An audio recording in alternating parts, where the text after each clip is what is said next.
Saya mau ke Kak Arki. Kak Arki, mungkin yang paling sering kalau anak-anak muda umur 20-an, aduh nanti aku dikatain, nanti aku aneh katanya. Nanti aku dikatain kok kamu ngerjain hal-hal yang kayak gitu sih, kayaknya ini kecil deh dampak, kata orang. Kak Arki pernah nggak menghadapi yang namanya jadi overthinking gara-gara kata orang? Karena ini memulai sesuatu yang tidak biasa. Pernah mengalami itu, cuman emang saya sendiri cukup keras kepala ya.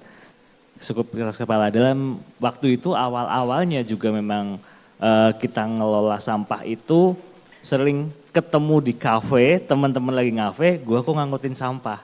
Dan itu kenapa semua kerjaan itu saya sendiri kepingin mencoba dari yang kecil sampai yang besar, bahkan kadang ada sekarang udah punya office istilahnya, OB pun saya coba ajarin bikin kopinya. Karena dan semua manajer saya pun saya ajari dari nyapu lantai itu gimana sampai atasnya biar menghargai semua prosesnya. Jadi kita nggak melecehkan profesi yang di bawah gitu. Dan itu sering banget dulu. Satu itu, yang kedua lingkungan ya, keluarga besar terutama. Keluarga besar, kalau keluarga saya memang support gitu. Keluarga besar itu tadinya kan di suatu tempat yang cukup lebih enak. Sekarang kok ngurusin sampah dan yang lama ditinggalin gitu. Sampai dengan waktu Covid pun habis-habisan tuh. Properti juga kita jual apa segala macam, udah habis. Udah berkeluarga, istri saya cuman saya kasih kalau nggak salah 1 juta 2 juta lah sebulan.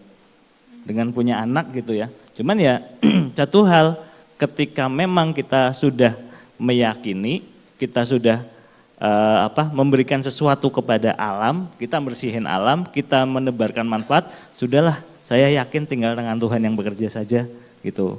Akhirnya ya berjalannya waktu banyak hal yang memang mungkin orang bilang itu tampak seperti keajaiban, tapi sebenarnya ini skenario yang memang sebab akibatnya kita juga bisa lama-lama memang kita sudah bisa memetakan seperti apa sih kondisinya. Kalau hal-hal seperti itu sering banget gitu, nggak sekali 2 kali gitu.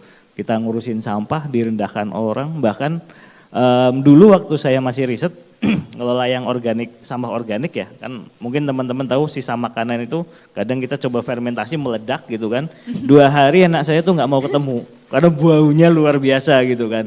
Sempat kejadian juga kayak gitu, sempat kejadian. Jadi ya sudah, tapi saya meyakini itu manfaatnya besar, ya udah kita kerjakan. Kak Arki, gitu. waktu diremehkan, apa respon kamu? Apa isi kepala kamu waktu diremehkan orang tuh apa? Sampai pada akhirnya ya sudah, aku tetap jalan gitu.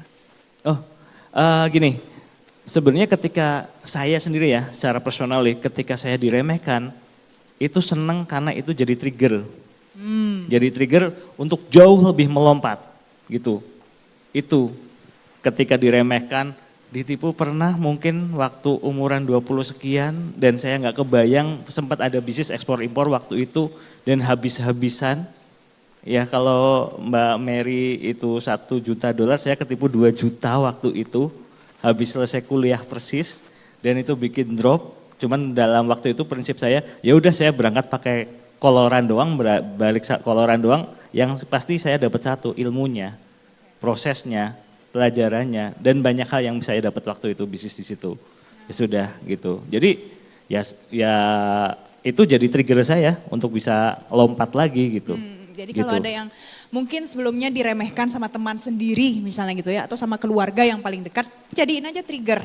Ya, udah dapat 3 resep nih teman-teman. Saya mau tanya, masih ada yang mau resep? Resep apa? Resep kopi tuku? Iya, nggak bisa kalau itu.